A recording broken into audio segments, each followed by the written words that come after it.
All right, now it's time for Privacy Talks. Privacy Talks brings you interviews between Privacy News Online's Caleb Chen and influencers, activists, and experts from pro-privacy organizations around the world. So let's go to Caleb, who recently caught up with Ruth Smeeth from the Index on Censorship to talk about censorship and its damaging effects on the internet and the world. Hello and welcome to Privacy Talks. This is Caleb Chen from Privacy News Online, and today I'm speaking with Ruth Smeeth, the CEO of Index on Censorship, a nonprofit that champions freedom of expression. Ruth, thank you so much for taking the time to talk with me. We're very excited to have you. Well, thank you so much. I'm really excited to be here. So to start off, could you expand more on what Index on Censorship does and what steps in your career led you to your current position? So Index on Censorship, I think, is a wonderful organisation, but I would say that. We were set up nearly 50 years ago to provide a platform for those people who couldn't be heard in the countries that they live in. So to make sure that where Soviet dissidents originally had their voice heard, we continue to do that around the world, but also protect in the UK and further afield the core human right of free speech, to make sure that people understand why it's so important, but also that they know where to go to if they need help to make sure they can be heard. And in terms of how did I get here, so I used to run one of the biggest human rights campaigns, anti-political extremism campaigns in the United Kingdom. And then after that, I was an elected member of parliament. So I've had a strange career to this point, but all of it's been about how I use my voice and how we campaign, and human rights have been at the core of it. So, could you tell us a little bit about the ongoing initiative that Index on Censorship is working on with Justice for Journalists? Absolutely. So as we all went into this strange new world that we're living in with the pandemic, it became clear that some countries, some governments were going to completely abuse the pandemic to bring in new legislation, new regulation under emergency regulations that were required to manage the pandemic.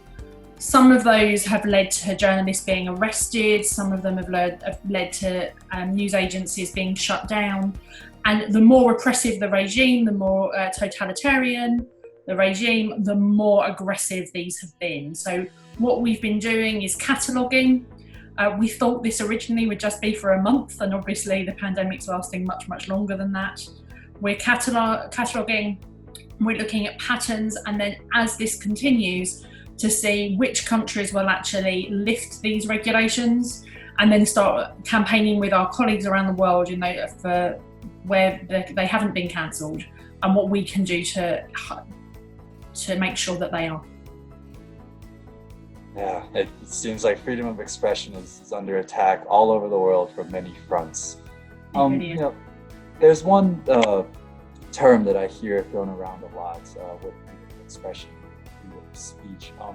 What does it mean when a law has a chilling effect on free speech? Well, I think it's about how it impacts that person and how they feel about whether they can engage and what they can say. So it might be as simple as restricting someone's comfort in speaking online, or covering issues on campus, or it could be, as some of the proposed legislation in the UK that we're about to have in terms of online harms. The fines could be so substantial for the platforms that they will be small c conservative in what they'll allow you to put on. So if you're even on the edge, or you're talking about controversial issues, it could be too controversial for the platform to allow you to publish. So it's both twofold. It's how it makes you feel, and also then what publishers and platforms feel comfortable printing going forward. How do you feel about the effects of China's new national security law in Hong Kong on freedom of expression? I think it's a complete travesty. It's an appalling thing that we're seeing happening in Hong Kong. And as a British citizen, with our connection with Hong Kong, for us, we have to take some responsibility here. I think the whole world needs to be aware of what's happening in Hong Kong, but for the UK especially, there is definitely a special relationship here. We've seen only today, although it could be, you might not want me to say that, so given when it goes out, but someone will edit that properly. But yeah, we've seen in Hong Kong in recent weeks the number of people who have been arrested. Recently, the most famous of Jimmy Lee, who's been arrested. The news agencies, the English-speaking news agencies have been all but raided. 200 journalists have to stop doing their work. In August, when the police arrived, the Hong Kong government have today said that absolutely only those with government official credentials are allowed now to cover Hong Kong news. Now that's a huge attack on freedom of speech. It's a huge attack on people's basic right, because it's also freedom of association and freedom of expression. They all tie together, and the Chinese government is attacking Hong Kong. And the impact of that is not just about the people of Hong Kong, because journalists who resided in Hong Kong covered China and covered the wider region because it was the safe place to do it from.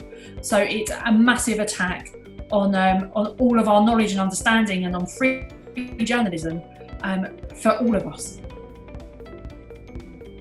Yeah, there are just too many instances of ongoing censorship to be able to cover them all between us today. But what is one other instance of ongoing censorship that viewers might not have heard about that you feel that they should know about?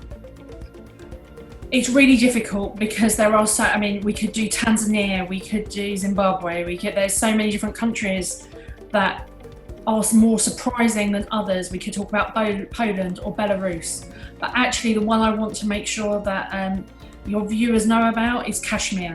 So what's happening in Indian administered Kashmir? India is a democracy, so it's an outrage about what's happening to journalists in Kashmir and the attack on free speech. But 3 journalists in the last 12 months have been arrested for covering the Indian government, have been arrested for their journalism. Masrat Zahra, Peerzada Ashiq and Gowhar Geelani. Those are names people need to know. And I just want, and if I was going to talk about any, it would be them. Thank you very much for that. We will include those names in the description notes below so that our viewers are able to do some more research. Along that thread, what advice would you give to those viewers that may be living under the veil or new iron curtain of censorship, but still want their voices to be heard? If you want your voice to be heard and you live in a repressive regime, get me your voice. I will do everything that I can. It's what my organisation was set up to make sure you are published. xIndex has a magazine which we've had for 50 years where we publish the words of those people who can't be published at home. So email me, my details undoubtedly are going to be on here, and I will do everything I can to get you published. Thank you for that, and thank you for all that the organization does. Along those lines as well, what's the best way for viewers to get involved with Index on Censorship? Well, look, we need help. We're a small organisation. Like everybody, we need money, but I think that's a standard thing at the moment.